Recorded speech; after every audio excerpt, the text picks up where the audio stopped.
Tetrem ena yekwa akogina dwumade sonko akoso ewo ho na honom no panyini baako ya abedwako a wapa ya wotu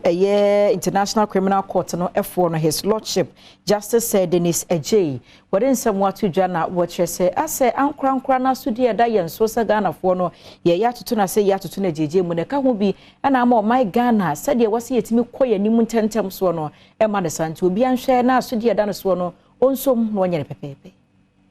Ohe Ghana mamra mechire constitution ni mu a article 41 no eda edi pefe echire timamuni bia ne esefata no ene na sede otemuafo odi ne dwuma ewa appeals court ede ne manfo efa adesuamu amomu no ma sede ni ntia ewo se omobo omai Ghana mpotemu ho ban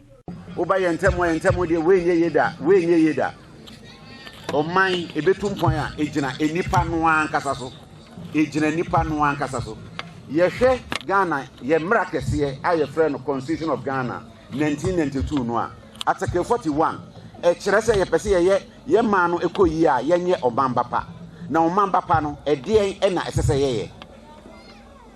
omam ba papa bia no Constitution no be kan a kire wo se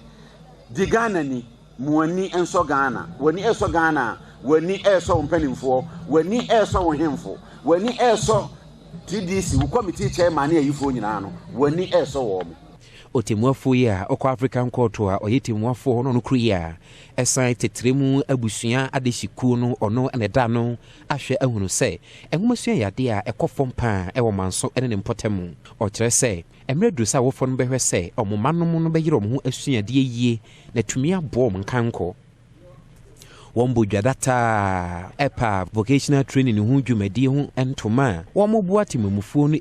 eduomafa entitiemu a tetem na nanam atra nkonya na eso na sene ohina wo tetem na akwasi okon ababio ekire kwanya hodo wo hwemu de aboa enwomasua ye behwe se ye mofra no ebitimi edi enwomasua se de ne ebusua pani kano ebemo enwomasua na afi yehwe na akura wontimi nsua ngoma no so se de ye no ye de beto adwuma mu ama wosunya adwuma kuro yi so ye bewe se be fa ne ntuma pa efra